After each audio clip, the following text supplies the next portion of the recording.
አምላክ አበዊነ እኩት ወስቡስ ለከራለም ምስጋና የባህሪ ሆነ አምላካችን በቸርነት ብዛት ለዚህ ሰዓት ለዚህ ዕለት ስላደረስከን ክብር ምስጋና ይግባ። እንደምን አደራችሁ? እንደምን ሰነበታችሁ? እንደምን ቆያችሁ? እንኳን አደረሰን አደረሳችሁ።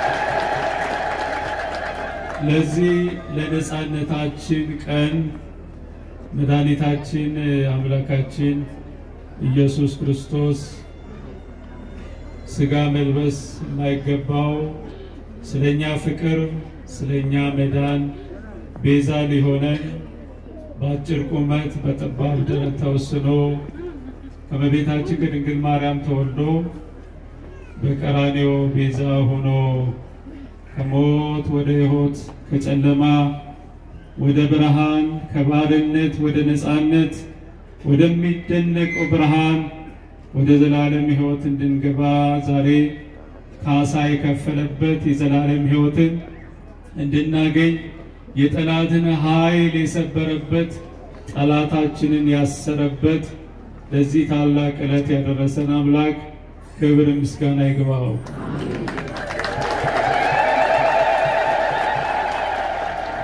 ሊቀ ዘሥልጣናት አባ ገብረ ሥላሴ የዚህ ታላቅ ገዳም አስተዳዳሪ፣ የአድባራት የገዳማት አስተዳዳሪዎች፣ የሀገረ ስብከታችን የየክፍሉ ኃላፊዎች እንዲሁም የዚህ ክፍለ ከተማ ቤተ ክህነት ኃላፊዎች፣ ምእመናን ምእመናት ሁላችሁም ጥንተ ስቅለቱን የምናዘክርበት የምናስታውስበት ዕለት ነው።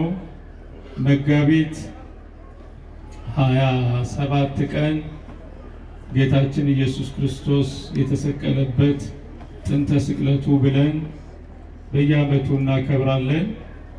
በዛሬ ዕለት የዛሬ 2000 አካባቢ ከ2014 33ን እንቀንሳለን። በ33 ዓመቱ ነው ጌታችን ኢየሱስ ክርስቶስ የተሰቀለው። በዛን ሰዓት ፀሐይ ጨለመ፣ ጨረቃ ደም ሆነ፣ ከዋክብትም ረገፉ ይላል።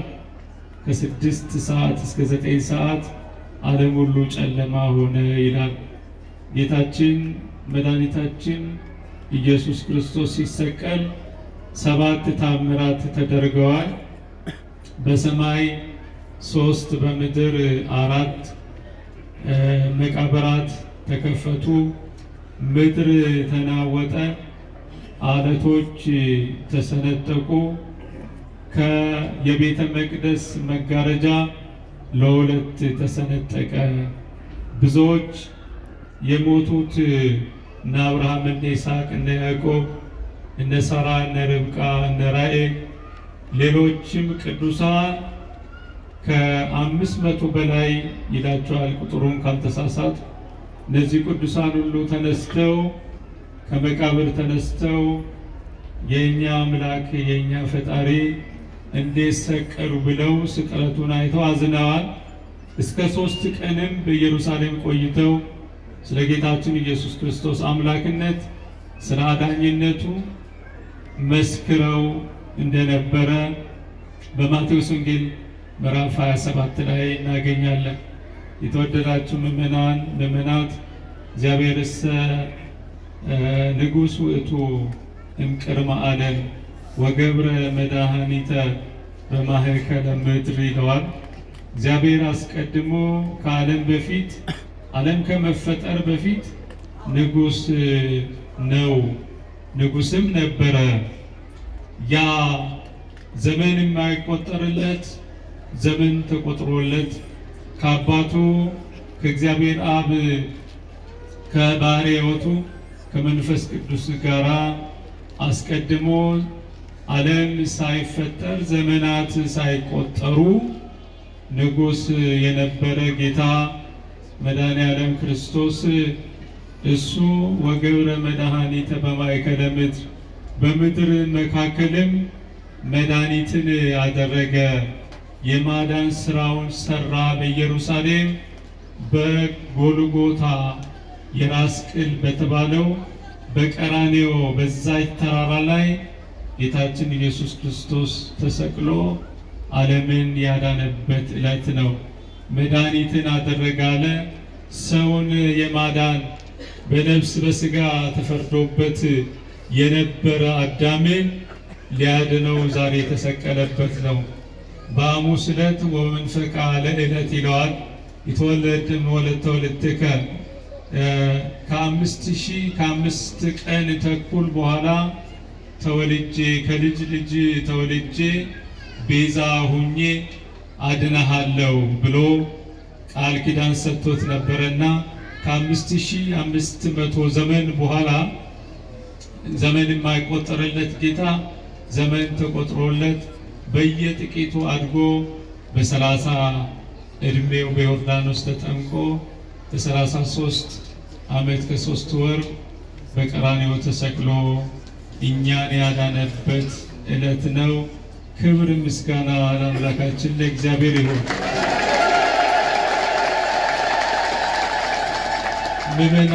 ምእመናት ቅድም መምህር ዮሐንስ ጥሩ አድርገው መንፈስ ቅዱስ አድሮባቸው አስተምረውናል።